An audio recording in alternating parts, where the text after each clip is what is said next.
When I saw my mother's scarf in the evidence photos, I didn't believe it. The blue silk with the tiny sparrow pattern, hers, always hers, was knotted around a pry bar in a grainy still from a convenience store burglary. 3 days later, I was standing in the stairwell outside the property room, trying to decide whether I was about to break the rules I'd spent 12 years enforcing. If you're watching this, don't bother guessing how it ends. You'll be wrong at least 3 times. That week had already been a carousel of dumb luck and worse decisions. We dubbed the suspect the choir boy because he left no prints, no DNA, and, according to an elderly witness with cataracts, hummed church music while he worked a lock. Cute, until you're the one writing the report that says the case is going nowhere. 4 smash and grabs on the north side, quiet as snowfall, each time in and out under 7 minutes, each time hitting just enough to make insurance pay without raising the task force alarms. Someone educated, patient, and now, apparently, someone who wore my mother's scarf. I hadn't seen her in 6 years. We'd said things you're not supposed to say unless you want them to be permanent. She'd missed my academy graduation, I'd missed her last rehab. We were square in the way only families think they can be, meaning we were both bankrupt and pretending it was math. The scarf was from when I was 10. A neighbor brought back 2 from Buenos Aires. Mom tied one in her hair whenever she felt brave, the other she stitched into a pillowcase and later lost in a move. The sparrows were never symmetrical. She said that's how you know a thing is real. Rivera, Sergeant Madsen said, snapping a rubber band at me across the bullpen. You look like you swallowed a lemon. Sit in on the victim calls or go play traffic cop. Your choice. I'll take the calls, I said, and put the file down like it was regular paper and not a grenade with family handwriting on the pin. Our victim of the day was a pharmacist who just discovered a back door pried open and a small safe missing. The choir boy's 5th. The MO matched, the camera caught a shoulder and a blur, and the lab caught nothing at all. I synced my notes with CSU, asked for the raw stills, and waited for the upload to blink complete. The scarf again, looped and tied like she used to teach me, 2 fingers, twist, breathe. A knot that turned a piece of silk into a grip. I told myself I was seeing a coincidence wearing nostalgia like a mask. Silk scarves aren't unique, and sparrow patterns happen, and childhood memories have lousy forensic standards. Still, my hands did the thing they do when my gut isn't convinced. They started checking chain of custody. Property room. Evidence tag 19-284C. Recovered from scene 5, embedded in a pry bar used to lever a metal hasp. Logged by Officer Taft at 2:16. Photographed by CSU Tech H.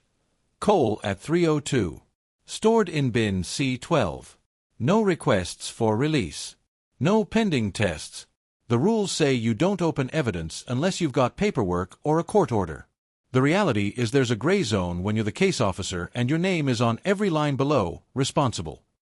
I printed the supplementary request to verify item description for possible linkage across scenes, which is bureaucrat for I don't want to admit I'm about to follow a hunch. Taft initialed it without looking up. Madsen didn't. He glanced at me over the top of his mug. You think we missed a latent? He asked. I think we missed a pattern, I said. Then go find it. And Rivera. Keep it clean. Always. I took the stairs slower than I needed to and rehearsed the ways I could be wrong that wouldn't get anyone fired. I buzzed the cage, signed, passed my phone into a locker, and waited for the property clerk, a woman named Jaya who could quote policy like scripture. C12 is heavy today, she said, wheeling out the gray tub. What are we hunting? Consistency, I said. Across scenes. She cracked the seal, noted it, recorded the video, and lifted the pry bar with tongs. The silk was looped twice, darkened where oil had become history. Even under fluorescence, the sparrows were crooked in the same charming way. My mouth remembered tasting detergent from the time Mom made me hand-wash it in the sink because machine spins are violence. Jaya kept talking, market stall chatter meant to ease the ritual. You want me to swab the cloth edge? She asked. No. Not yet. My voice betrayed something and she clocked it like all good clerks do. This related to you? To the case, I said, which was not a lie but disqualified me for honesty. Back upstairs, I pulled the earlier scene photos, one by one, like tarot cards. Scene 1, no scarf. Scene 2, No scarf. Scene 3, a faint edge and a frame at the margins. Could be nylon, could be anything. Scene 4, nothing. Scene 5, the scarf loud as a confession. Why now? Why leave a tell on the 5th hit when your whole sermon is silence? I called CSU's Cole. H, did you handle Scene 3 on the north side? Yeah, she said. Why? I'm chasing textile fibers. You remember a silk binding on any tool? Not on scene. We found nylon shreds on the doorframe, blue. Could be from a jacket. You thinking the tool was wrapped? Maybe. I pinched the bridge of my nose. Thanks. Rivera, she added, you sound like you haven't slept. Copy that, I said, and hung up. If the scarf wasn't from Scene 3, and it was from Scene 5, then my mother's scarf, or its twin, either joined the party late or the photos I was looking at were missing context. Both options smelled like trouble. I pulled body cam footage from Taft, the responding officer. He's diligent, steady. His cam showed the pry bar wedged under a workbench, scarf attached. No one touched it without gloves. No one planted anything. Taft's habit of narrating like he's teaching a class, approaching workbench, visible tool, securing perimeter, made it all feel boringly aboveboard, which left me alone with the coincidence that had my childhood in its pattern. At noon, my phone buzzed with a number I'd deleted twice and memorized anyway. Unknown, but not really. I heard you're chasing a ghost, my mother said. Her voice carried that half-laugh that used to buy her time when cops asked questions and men handed over wallets. Where did you hear that? I asked, and walked into the stairwell naked of cameras. I play cards with a woman who cleans floors at the deli that got cleaned out. Word is there's a detective who looks like me, digging like a grave digger. You're not funny, I said. I'm not trying, she said softly. You eating? You sound thin. Mom, I said, and regretted the word as soon as it left. Did you lose a scarf? She went quiet. The kind of quiet that isn't empty, just full of choices. I lose lots of things, Mijo. This one's blue. Sparrows. From Ms. Santiago, apartment 4B, when I was 10.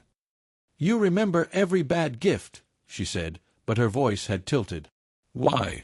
Because it's in my case file, I said. Wrapped around a pry bar. No, she said too fast. No, it isn't. You can say that with certainty. I can say, she cut herself off, and I could hear a crosswalk beep through her receiver, the city ticking around us like a metronome. Come meet me. That's not how this works. It is today. The diner on Halley and 9th. 15 minutes. Tell me why, I said. Because the scarf in your photos doesn't belong to a burglar, she said.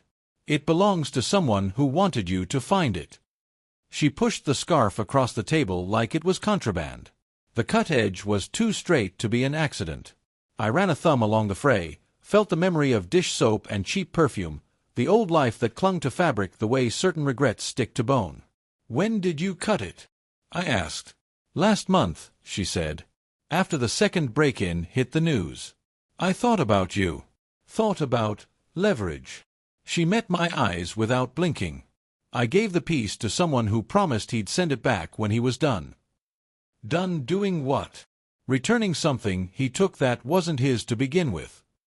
The safe. She shook her head. The wrong kind of pills in the wrong amount got to the wrong hands. He wanted to make it right. That's a thief's bedtime story. That's a man with a debt big enough to drown in. He hums when he's scared. Like church. Not for God. For rhythm. The choir boy. I let my gaze drift to the diner door, to the mirrored pie case, anywhere that wasn't her face saying things that made my badge feel like it weighed extra. Give me a name, I said. You'll arrest him before he can fix it. That's the point. She leaned closer. No, the point is you, Mijo. Someone wants you in this. The cut scarf, the way it's tied. He asked me how to make you listen without making you blow the whistle. I told him the only thing that makes you listen is something you can't ignore. You told a burglar how to get my attention. I told a scared kid, which is what men are when they're drowning, how to ask for help from the one person who doesn't owe him anything. Kid. 26. Hands like he learned to work slow. A left shoulder that sits higher than the right. A scar under his hairline from when a shelf fell in a stockroom. Details. Specific enough to be real. Or rehearsed. I felt the old muscle of suspicion flex. How do you know him? He takes out garbage at St. Clair's kitchen 2 nights a week. His sponsor brings him. He's been clean. Was clean. I don't know now. She looked down at her coffee, watched the swirl settle. He calls himself Silas. That a name or a hymn? It's from a story, she said. A man who sang in chains. You gave Silas my scarf. I gave him a piece, she said, tapping the cut edge, and kept the rest so you'd know I wasn't playing you. Where do I find him?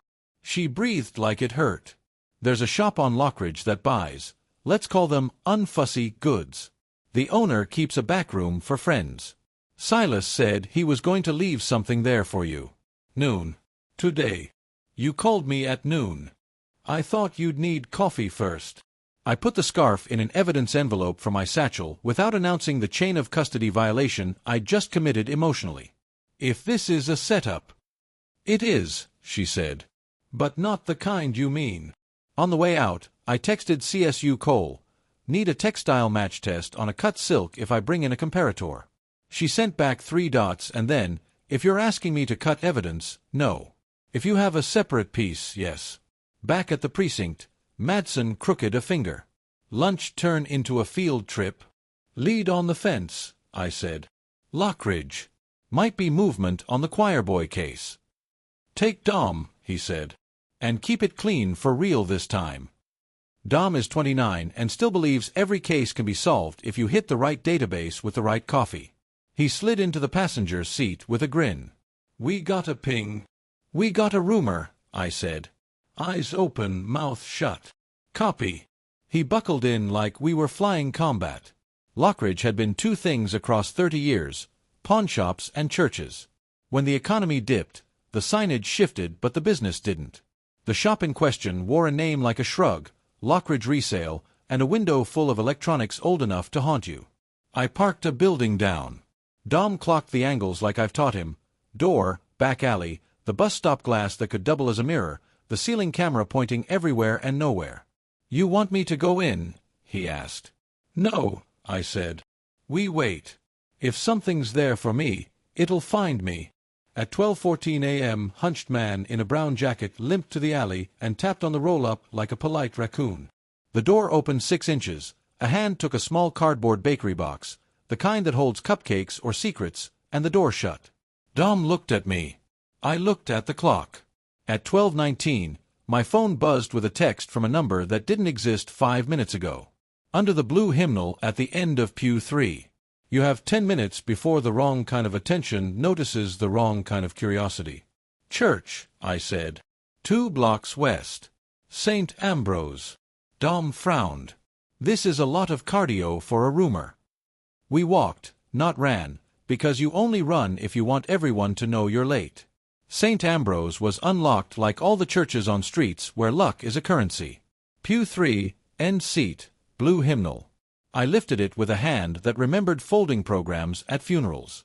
Underneath, a small manila envelope, no bigger than a wallet. Inside, a lanyard with a laminated employee tag from Glenview Pharma Distribution. Name, Ellis T. Klein. Photo, a kid with the kind of shaved head you get when you can't afford 2 different styles. Behind the badge, a post-it, block letters printed like a child copying scripture. Ellis is not me. They made me swap badges.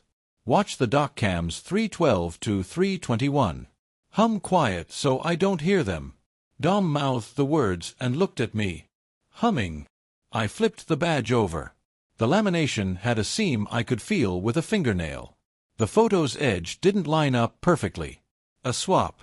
Not subtle, but functional if the guard was exhausted, bored, or both. We pull Glenview's exterior and interior dock feeds, I said. And we do it with a warrant because I want this clean enough to eat off. On it, Dom said, already texting our tech liaison. Who's they? Fences don't move pills out of the kindness of their hearts. Someone's running a pipeline. Warehouse boys, night manager, driver, all of the above. I tucked the badge back and put the envelope where I found it. And someone in that chain knows how to play me. We canvassed the nave out of habit and paranoia, then walked back to the car. My phone buzzed again. Same number. You can't bring me in. If I talk, I get cut. If I don't talk, your mother gets hurt. My mouth opened before my brain could veto it. I typed, she already gave you my scarf. 3 dots. Then, she gave me armor. You gave me a deadline. Dom glanced at my screen, then out the windshield. We're keeping Madsen looped, right? He'll get the good parts, I said. Tech came through faster than I deserved. By 13:10 we had a live link to Glenview's cams, and Dom was scrubbing 312 to 321 like a DJ in a crime lab. There, a figure in an orange vest swapped badges with a second figure whose left shoulder rode higher. The camera was old, the pixels were shy, but the movement told a story. The second figure moved like he'd learned to work slow. He hummed. Our audio had nothing, but the way his jaw flexed, the soft bob of the head, that was muscle memory, not pretense. And on his wrist, briefly, when the sleeve pulled back, blue silk, a band, a charm. Freeze it, I said. Dom did. The still looked like all stills, pretend clarity. But the silk band was there, printed with something avian and crooked. Silas, I said. You know him? Dom asked. Not yet. I forwarded the clip to Madsen with 2 lines. Suspect uses employee swap at Glenview. Possible ID via sponsor network at St. Clair's. Requesting warrant on Lockridge resale backroom and Glenview night manager's phone. Madsen called instead of texting. You've been busy. Who's your source? A scared kid with a hymn in his throat, I said. And my mother. Silence. You want to say that last part again with less career-ending spice? She had a piece of the scarf. The match will hold in court. Rivera. I'm logging it. I'm bringing it in. I'm not playing cowboy. You already saddled up. Fine. Bring me something I can sign. And if you're lying to me about any part of this, I'll have your badge in a shadow box by supper. Copy, I said, and ended the call with the particular nausea that comes from telling the truth in the worst possible way. Dom drove while I typed the affidavit. We hit Glenview first because pharmaceuticals disappear faster than cash. The supply chain has more bosses. The night manager's name was Alvarez. His phone pinged near Lockridge on the nights of 2 burglaries. Coincidence is a dumb animal, but it can still be taught tricks. By 14:30 we had a magistrate's blessing to knock on Lockridge Resale's back door. We didn't stack up like TV. We knocked polite and waited like health inspectors. The owner, a woman with lipstick older than the register, blinked at our badges and decided not to be surprised. Back room? I asked. Storage, she said. Friends? Dom added. Not today, she said. Then, to me, softer, your mother came by an hour ago. Told me to tell you to leave before 3. What happens at 3? The roll-up rattled like a drum. Voices in the alley. A laugh I recognized without wanting to, my mother's half-laugh failing again. I moved without deciding and saw her through the gap in the metal. Coat, pinned hair, purse clutched like a lifeline. Across from her, a man with a left shoulder that sat higher, humming without melody. He held a bakery box like it contained 5 delicate truths. Behind him, another man leaned against the brick, not humming at all, eyes dead as noon. Silas looked up and met my eyes through the gap. He didn't flinch. He mouthed a word I couldn't hear and didn't need to, run. I didn't. I did the opposite. I pulled the door, stepped into the alley, and showed everyone my badge like it was a spell. No one moves, I said. No one obeyed. The dead-eyed man raised his hand, and for a second I thought he was going to scratch his ear. He didn't. He reached under his jacket. My mother said my name like a prayer, or a warning, and Silas did the only thing he could do with 2 seconds of mercy. He smashed the bakery box into the gun hand and turned the hymn into a yell. The gunshot sounded like a door slamming in an empty house. Brick spat red dust by my ear. I shoved my mother down behind the dumpster and pushed forward because distance is death in a narrow alley. The dead-eyed man swung wild with a gun hand, pain turning his aim sloppy. Silas kept both of his on the bakery box like it was a baby he refused to drop. "Police!" I yelled again, because sometimes sound is the only tool you have left. "Drop it!" He didn't. He tried to clear his weapon with his left, failed, and then went animal, head down, shoulder first, ramming me. We hit the wall, both of us grunting like we'd been punched by the weather. Dom came through the roll-up at a sprint, cut right, took the angle, and kicked the dead-eyed man's knee. The gun clattered. The man didn't. He grabbed Dom's jacket and yanked him into a stumble. "Silas!" my mother cried. He turned, reflex, blood deep, and that was enough for me to see the scar under his hairline my mother had described. I grabbed his high left shoulder and twisted, an ugly joint lock that will get you hate mail from orthopedic surgeons. He went to his knees with a sound like a note bent sharp. The bakery box finally left his grip. It hit the concrete and popped like a trick, the lid flew, and pill bottles rolled like marbles. Not painkillers. Vials with crimped silver caps and lot numbers. Oncology labels. A chemo regimen worth more than a car if you were cruel enough to sell cancer to the desperate. The dead-eyed man saw the labels, recalculated his paycheck, and went sober. He dove for the gun. Dom saw him and went for the gun too. If you've never watched two men reach for a decision at the same time, it looks like synchronized drowning. I flattened Silas with my forearm and kicked the weapon under the dumpster. Metal on metal, loud and final. Then everything paused like the alley needed air. My mother's mouth was open. Silas was gulping street the way swimmers gulp oxygen. Dom had one knee on the dead-eyed man's chest and was talking, calm, even, the good cop voice he keeps for people who haven't decided how violent they want to be. Sirens scored the distance.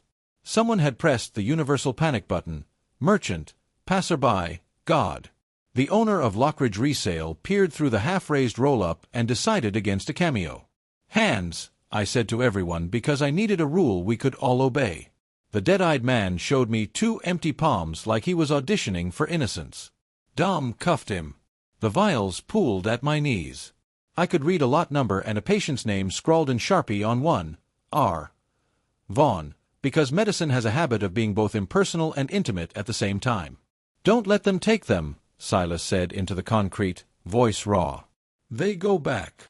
They're evidence now," I said. "They go where the law says they go."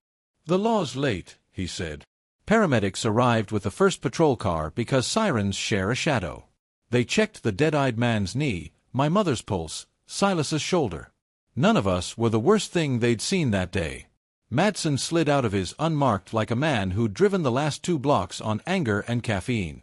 "Tell me you didn't just do this without a plan," he said, taking in the vials, the cuffs, the gun under a dumpster, my mother's face. "We had a plan," I said. "It failed at first contact." He nodded once, filed that under not wrong, and squatted by the vials. "Chemo. Glenview's doc," I said. "Badge swaps. Our choir boy isn't stealing to fence the pills, he's stealing to route them back." "To whom?" "To whoever didn't get them because someone upstairs decided margins matter more than medicine." I pointed at the post I'd brought from the church. "There's a name. R. Vaughn." Madsen looked at me like he wanted to say 5 things and only had room for one. He chose it carefully. "You okay?" I thought about lying. "No," I said. He stood and looked at my mother. "Ma'am, you need medical?" "I need my son to stop getting shot at," she said. "Whole city's working on that," he said with a straight face. Then to Dom, "Get me statements and a copy of every camera that can see this alley. Rivera, with me." "Silas," my mother said, and I had the half-second to realize she hadn't meant to say his name out loud. Madsen's eyes flicked. He stores proper nouns like chips in a case. Silas didn't look at her. His eyes were on the vials.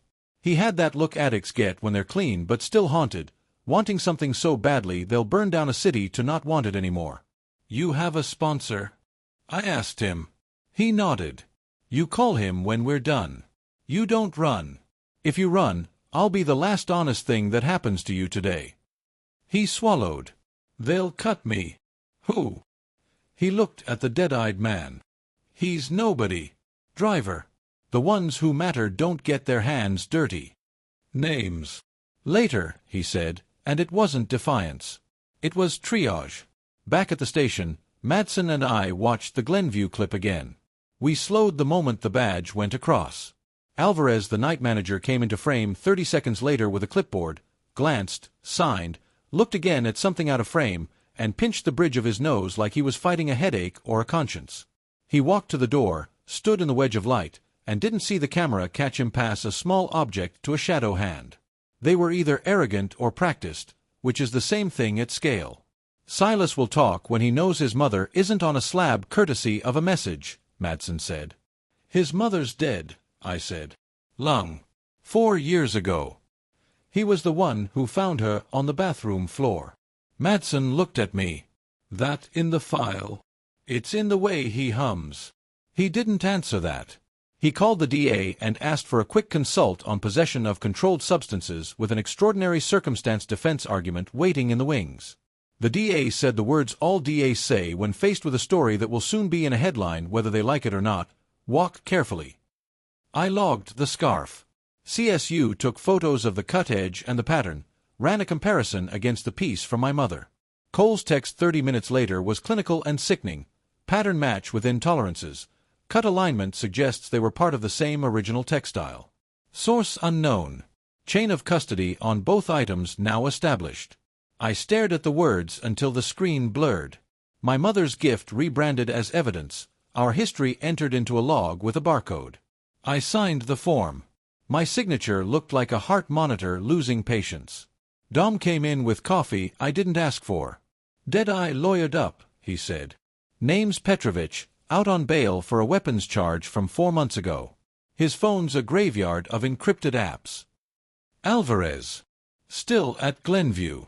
Says he's shocked, to learn of theft in his establishment. Get his time cards, his routes, his friends. Pull a list of our Vaughns in the oncology registry if we can get a court order. And put a car on my mother. Dom lifted his eyebrows. You want to pull yourself? I want to not get to the end of this and write a second eulogy. He left. I sat. Files stack themselves when you allow them. I let them. The bullpen murmured around me the way water murmurs around a rock. The city went on. The choir boy had a name now when you squinted, Silas, but names are sometimes disguises too. My phone buzzed. Unknown number. My stomach knew it before my head did. I answered. You went the wrong way, a man said. Calm voice, careful. You were supposed to hear the hymn and look up, not down. Who is this? The choir director, he said, amused at himself. You have my driver. I'd like him back. Petrovich is your driver. Petrovich is evidence, I said.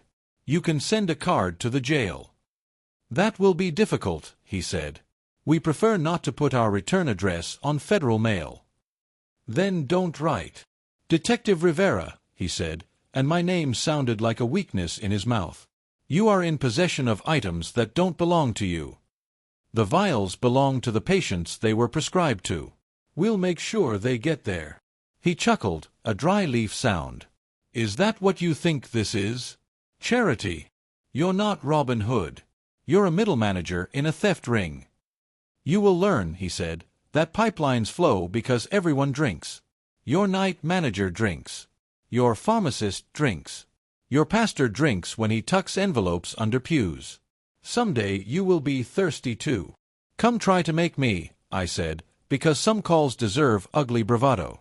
He let the silence sit until it felt like an accusation. Your mother has good taste in fabric, he said finally. Tell her thank you for the signal. I felt my throat go cold. You touch her and I will bury you under your own supply chain. Oh, we already touched, he said, and I could hear a smile I wanted to remove with pliers. We touch everything, detective. That's why you're calling me instead of the other way around. Where did you get my number? You handed it to me in an alley when you showed your badge, he said. We watch. We listen. We hum. He hung up. I wanted to throw the phone or my badge or the chair, but theater doesn't help when the audience is as mean as this one. I wrote the call into the log, exact words, exact time, and then went to find my mother because paperwork is a blanket and I needed a door with a lock. Her apartment smelled like the median of her life. Clean sheets, coffee, a candle that promised lavender and delivered soap. She opened on the second knock, eyes red, hair down now, scarfless neck looking unfamiliar. "You brought the city with you?" she asked.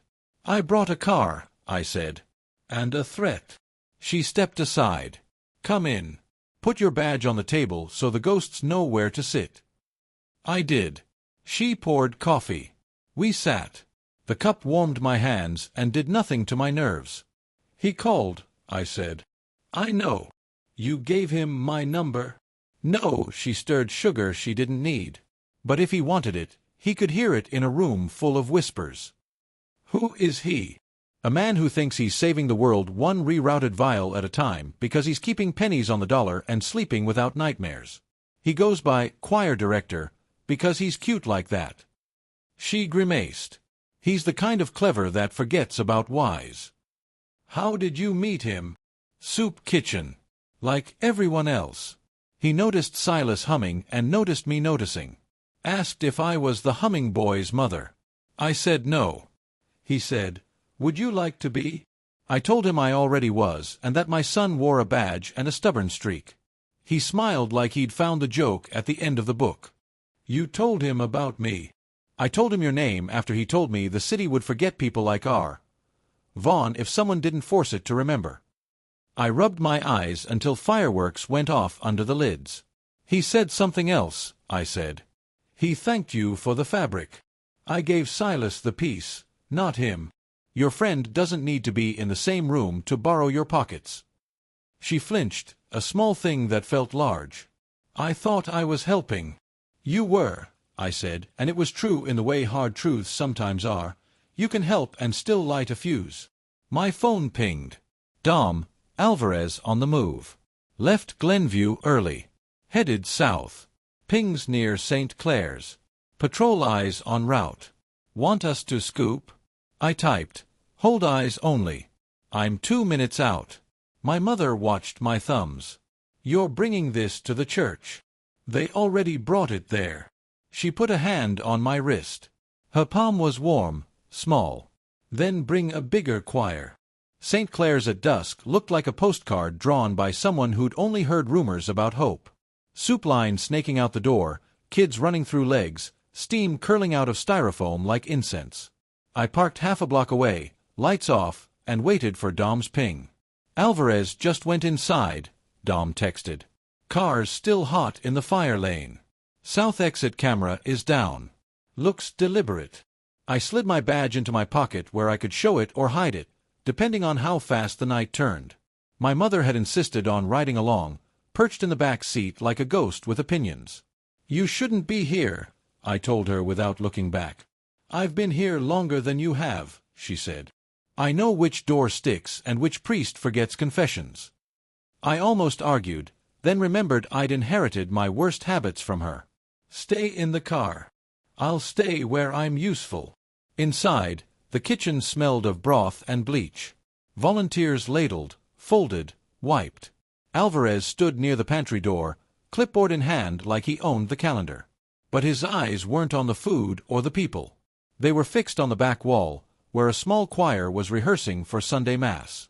Children's voices, thin and sweet. One boy hummed louder than the rest, off-key, persistent. "Silas." He saw me, stiffened, then turned back to his sheet of lyrics like he hadn't noticed. Alvarez's hand twitched. The choir director was close. I could feel it like static. I stepped to the side aisle, watching. Alvarez waited until the hymn ended, then gestured. The boy set his sheet down and followed him toward the pantry. I moved, slow enough not to spook them, quick enough not to lose line of sight. The pantry door closed. I counted 5 heartbeats before easing it open. The smell of flour and old onions hit me. Alvarez was crouched, showing Silas a phone screen. Silas's eyes flicked between fear and hunger. "You want to keep humming, you carry for me," Alvarez said. His voice was low, careful. "1 crate from the dock, that's all. They'll never check a kid." Silas shook his head. "I said I was out." "You don't get out," Alvarez said. "Not until he says so." "He who?" I asked, stepping fully inside. Alvarez's eyes widened just enough. Then he smiled like we were trading baseball cards. "Detective Rivera. Glad you could join rehearsal." "Step away from the boy." "Why?" "He's not under arrest. You're the one trespassing on church property without a warrant." "Funny thing about warrants," I said. "Judges love kids in choirs. They hate managers who smuggle chemo vials out of warehouses." He shrugged, pocketed the phone. "You'll never make it stick. Paperwork gets lost. Cameras go dark. Evidence evaporates." "Not all of it," I said, and pulled the Glenview footage from my pocket like a magician's card trick. The still photo of him handing something to a shadow. "This one doesn't evaporate." He looked, then laughed. "That grain. Could be anyone. Could be you." Silas made a sound in his throat, the start of a hum. Alvarez slapped him across the mouth, sharp, sudden. That was enough. I grabbed Alvarez, shoved him against the shelf, flour exploding around us. He fought like a man who'd only practiced in theory. Cans clattered. Silas darted out the door, footsteps light. The pantry filled with voices, volunteers, kids, my mother somehow in the doorway, shouting my name. Alvarez swung again. I cuffed him against the radiator, breath hot with panic. "You think this ends with me?" he hissed.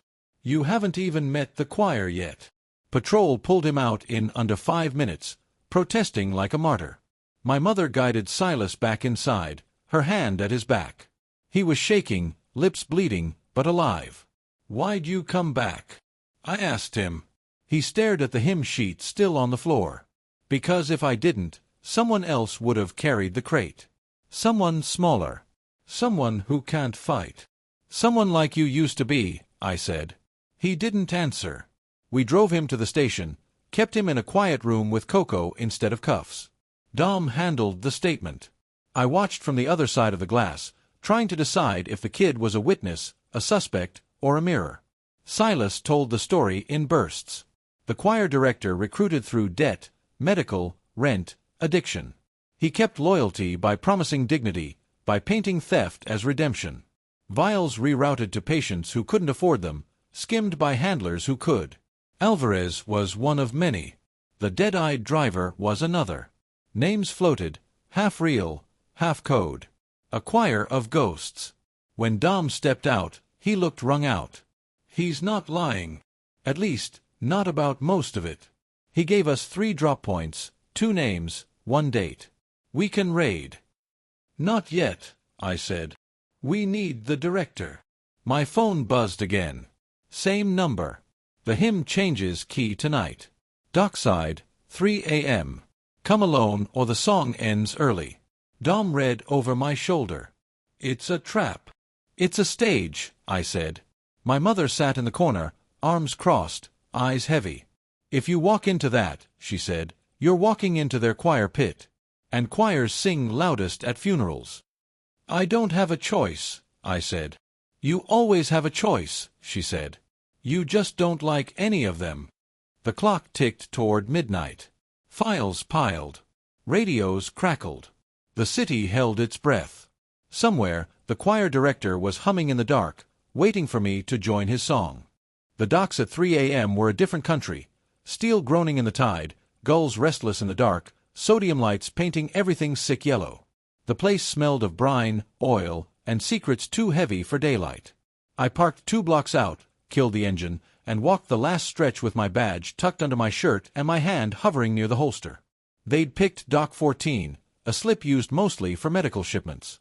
Containers stacked like bricks, cranes frozen mid-swing, the kind of silence that comes before a storm. I heard it before I saw it, humming, soft and off-key, threading through the fog. Not Silas this time. Lower, steadier, practiced. The choir director stepped out from behind a container like he'd been waiting for applause. Tall, suit that didn't fit right, hair too neat for dock work. He carried no weapon in sight, but his confidence was sharper than a blade. 2 shadows flanked him, both broad, both silent. "Detective Rivera," he said, voice smooth as rehearsal. "You came alone." "Never said I wouldn't," I answered. "You didn't have to. We know your rhythms." We know when you improvise and when you stay on script. Where's Silas? Safe, for now. He sang too loud. We don't like soloists. I stepped closer, just enough to smell his cologne. Cheap Spice trying too hard. You've been using kids. Choir boys carrying crates. That ends tonight. He tilted his head, amused. You think you can end a song by silencing one verse? We're bigger than Alvarez. Bigger than Petrovich. Those men are replaceable notes. Every song has a conductor, I said. That's you. He chuckled. I'm not the conductor. I'm a director. I don't write the music. I make sure everyone keeps time. The conductor. You'd never get close enough to hear him breathe. He gestured, and one of the shadows rolled a crate forward. The wood was stenciled Glenview Pharma in black letters. He pried it open with a crowbar like a stage magician revealing a trick. Inside, stacked vials glinted under the docklights. Do you know what these are worth, detective? Not on a balance sheet. To a mother watching her child shrink. To a man who's already sold his car, his house, his dignity for a few more months. These bottles are miracles. And you're skimming miracles for profit. We're redistributing, he corrected. The system locks them away. We set them free. You're not Robin Hood, I said again, sharper. He shrugged. Maybe not. But we're not the villains you want us to be. You want easy lines. Good and evil. Choir and silence. But life hums in between. The shadows shifted, restless. One had a bulge at his hip, too rigid to be anything but a gun. I calculated distance, angles, odds. None were good. What do you want from me? I asked. Understanding, he said. You could arrest me tonight, if you live long enough. But what then? Headlines, sure. A few men in orange jumpsuits. Meanwhile, Glenview replaces Alvarez with someone hungrier. The crates keep moving. The song keeps playing. You lured me here for a philosophy lecture? For a choice. He smiled, teeth white against the fog. Walk away. Pretend you never saw this crate. Pretend Silas never hummed. Pretend your mother never cut her scarf. And in return, we'll keep humming quietly. We'll keep saving the forgotten. You'll still get your arrests, small fish, drivers, managers. Enough to make the papers. Enough to keep you believing you're winning. And if I don't walk, then you don't walk out. The shadow on the right reached inside his jacket. My hand was already on my holster, safety off. We were a breath from trading fire in the middle of a cancer ward's ransom. Then a sound split the fog, sirens, not close yet but coming fast. Red and blue began to flicker against the steel. Back up, Dom. He hadn't listened to me. Or maybe he had listened better than I deserved. The choir director's smile faded just a hair. He snapped his fingers. The shadows melted back into the containers like they'd rehearsed the move 100 times. The crate lid slammed shut. You see, he said, the system always arrives too late. We're gone before the chorus even starts. He stepped backward into the fog. Tell Silas to keep humming if he wants to live. But softer, detective. Much softer. By the time Dom and 2 patrol units stormed the slip, the dock was empty except for me, the closed crate, and the echo of a hymn that hadn't ended. Dom skidded up, panting. You all right? Define all right, I said. He glanced at the crate. Evidence. For now, I said. But it's bait, too. They left it for us. Patrol hauled it into the van, cameras rolling, chain of custody neat and clean. I signed the forms, hands steadier than they should have been. On the ride back, Dom kept looking at me.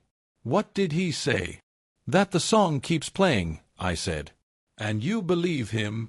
I stared out at the city bleeding into dawn. I believe we haven't heard the last verse. When I got home, my mother was waiting on the stoop, coat wrapped tight. You heard him, didn't you? She asked. I nodded.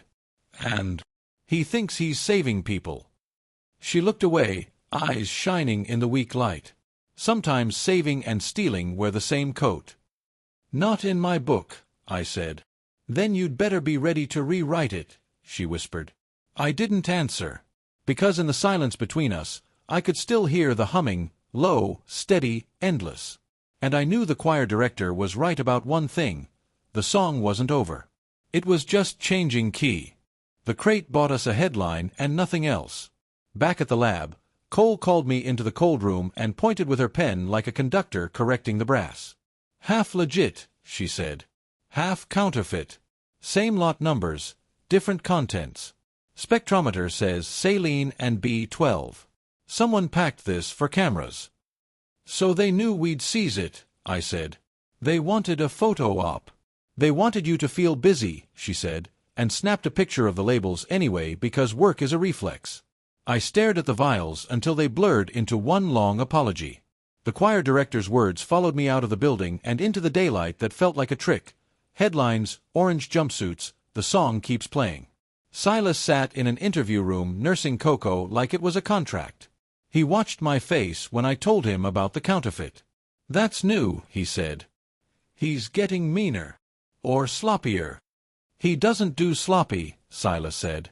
He does theater. Madsen slid in with a folder. Phone records, Alvarez's calls.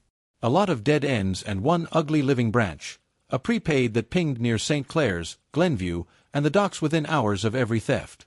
Registered to nothing, paid in cash, roaming like a ghost. Your director likes the old routes, Madsen said. Habits are how we find men who think they're unfindable. We squeeze Alvarez, he might hum. He'll hold out, I said. Not for loyalty. For fear. My phone vibrated. A photo, no text. My mother's mailbox. Inside, a square of blue silk cut smaller than a coaster, sparrows crooked and familiar, taped to a church program.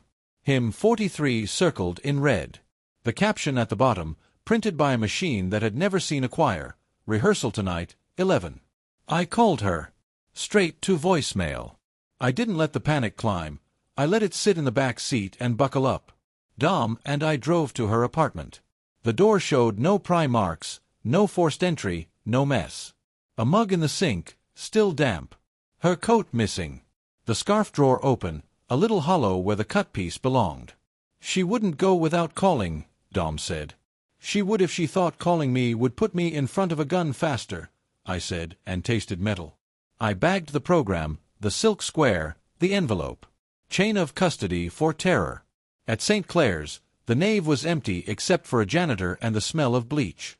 The choir loft wore shadows like a second set of robes. I climbed the stairs slow, feeling each step in my knees. The loft held pews, a music stand, a stack of blue hymnals that made my hands itch. On the stand lay a metronome. It ticked softly, unspooled time in neat little packets. Next to it, a recorder, cheap plastic, red light on. I pressed play. My mother's voice filled the space, calm, careful, the way she sounded when she convinced me to get stitches at 7 without crying. Mijo, she said. If you're hearing this, I'm fine. I'm with people who think they're doing something good and have forgotten the difference between good and useful. Don't bring a cavalry. Bring a mirror. The choir director's voice came in, close, amused. That was almost beautiful. You did theater as a kid, didn't you? I did survival, she said. He chuckled. Detective, your mother is a practical woman. We've borrowed a few minutes of her time to ensure you don't do anything dramatic. You want her back. Bring me the boy. Trade a soloist for a soprano. I stopped the recording before my hands betrayed me. Dom watched my jaw and said nothing because he wanted to keep his teeth. We don't trade witnesses, he said after a beat. We also don't let civilians become collateral, I said. Even the ones who raised us. I called Madsen. They have her. You sure? They're conducting with my family. A long inhale. We'll do this right. Right is slower than living, I said. They want Silas. Tonight at 11. We're not delivering him. No, I said. We're delivering a song he can't hear. We put Silas in a suite that wasn't a cell with a window that wasn't an escape. He sat on the edge of the bed like a guest of honor at a wake. They want you, I said. They want me to hand you over. He nodded without surprise. I figured. I'm not doing that. He swallowed. They'll cut her. They won't get the chance. He startled at my certainty. I didn't tell him it was a bluff I was auditioning to believe. We wired me. Not the superhero kind. The button down with a thread of copper, the mic taped under the sternum, the battery where a prayer lives. Cole checked levels and said, lightly, "Don't get shot. It makes the audio peak." "You're hilarious," I said. "I'm realistic." Madsen ran the plan while we drove. 2 plainclothes in the nave. Dom in the loft on the south side. Patrol 2 blocks out, waiting for a phrase. I picked the phrase because fear likes ritual. If I say, "Page 43" twice, I said, "you come through the wrong doors on purpose." "Copy," Madsen said. "Why the wrong doors?" "Because he watches the right ones." At 10:58, St. Clair's looked asleep. At 11, it woke up. They didn't come through the front. A side sacristy door opened the way a secret opens, quietly, like it never wanted to be shut. 3 men in dark coats. The choir director in the middle, that suit still a size off, the cologne anxious. He carried a hymnal, of course he did.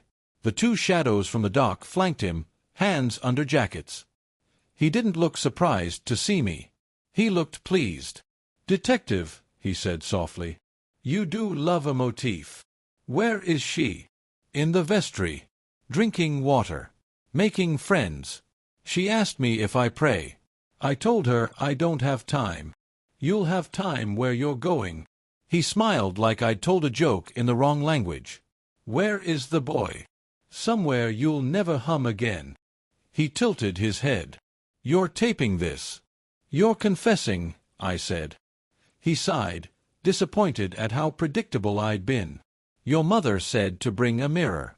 Shall I hold one?" He raised the hymnal. Inside, taped to the inside cover, was not a mirror but a phone in selfie mode, the screen black until he tapped it and my mother's face appeared, pre-recorded, frowning.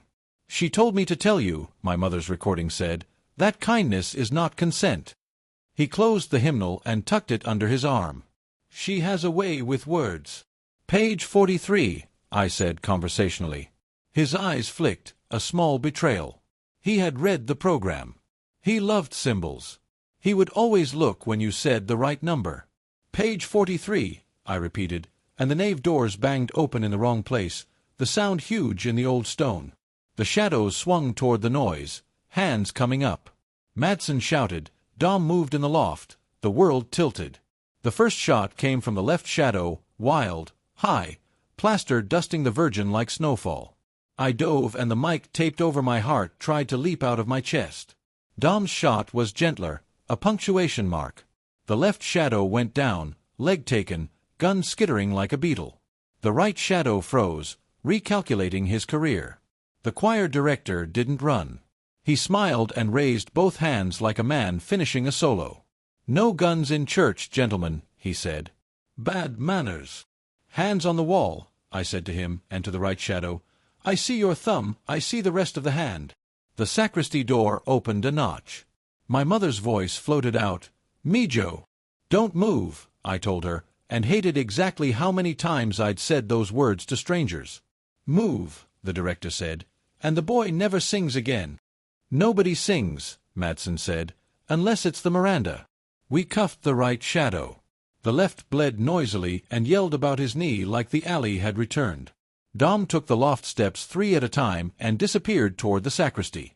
The mic under my sternum heard my heartbeat count wrong. "Hands," I told the director again. He didn't move. He watched me. He was measuring my edges for a frame. "You don't even know my name," he said, mild as milk. "I know your work," I said. He laughed. "Work is a poor synonym for calling. Then consider this a layoff." He turned his head a fraction and said, "Not to me, now." Another door I hadn't considered, the old organ chamber, creaked. A fourth man slipped out, small, quick, with something bundled under his coat. He sprinted down the side aisle. Madsen swore into his radio. I went after the runner because that's what the body does when the mind wants to stay and finish the easy arrest. The runner cut through the baptistry, up a side stair I would have missed in any other life, and into a corridor where saints stared down in cracked paint. He kicked a door. It stuck on its swollen jamb. He kicked again. It gave. Roof. Cold air hit my mouth like a gulp of the lake. The city spread out, indifferent. The runner crossed the tiles, sure-footed. He didn't look back. I did the thing you aren't supposed to do on a roof in the dark. I sped up. "Police," I said, because that's a thread I always pull. He reached the parapet and turned, the bundle in his coat suddenly becoming a person. Not Silas. Smaller. A girl from the soup line, hair in 2 little knots. She was gagged but not bound, eyes wide, the metronome of her fear a stutter against my ribs. "Stop," I said, and the word came out thinner than the wind. He stepped onto the ledge like it was a curb. "Back off or she goes," he whispered. "Director says we play through the coda." I raised my hands. The roof fell away, a geometry problem with only wrong answers. Inside the church below us, the shot ricocheted in my memory, the shrine dust, the red light of the recorder blinking until its battery died. Somewhere under my shirt, the mic recorded the way my breath figured out how to be a weapon. The world narrowed to a step and a child, and how small mercy can be when men hold it with dirty hands. The girl's eyes pinned me harder than the wind. She was maybe 8, her shoes too thin for a roof in March, her cheeks streaked with salt. The runner's grip on her arm was steady, not cruel, professional, like he'd carried bundles before. But a bundle of medicine doesn't scream if you slip. "Listen," I said, voice even, arms still raised. "You don't want murder on top of kidnapping. That's a chorus you don't come back from." His jaw tightened.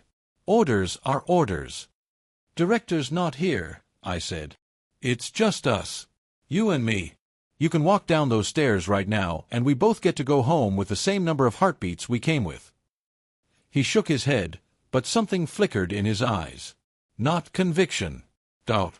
Below, I heard the scuffle, Dom shouting, Madsen barking, cuffs clicking. The choir of cops arriving late, like always. I needed them to stay out of this. The runner was a cornered man, and cornered men throw children off roofs if the noise gets too close. "What's her name?" I asked softly. He blinked. "What?" "The girl. What's her name? You grabbed her, you dragged her up here. You looked at her face. What's her name?" He swallowed.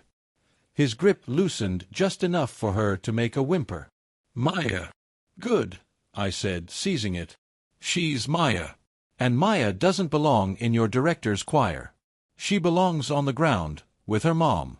You want to keep humming? Fine. But you don't take kids into your song." For a heartbeat, the wind carried only the tick of that metronome in my head. Then the rooftop door slammed open. Floodlights arced across the tar, blinding and absolute. Patrol had found their way up. The runner flinched. Maya screamed. His foot slipped on the wet tile. In that half-second, the math solved itself. I lunged. Not at him, at her. My arms wrapped around her waist as his balance gave, his body pitching backward into air. He caught the parapet for a breath, eyes wide at the betrayal of gravity, then slipped. The sound of him hitting the alley was a punctuation no him needed. Maya clawed at me, crying, but alive.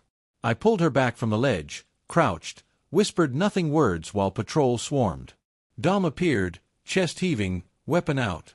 "You okay?" I nodded, holding Maya like she was my own blood.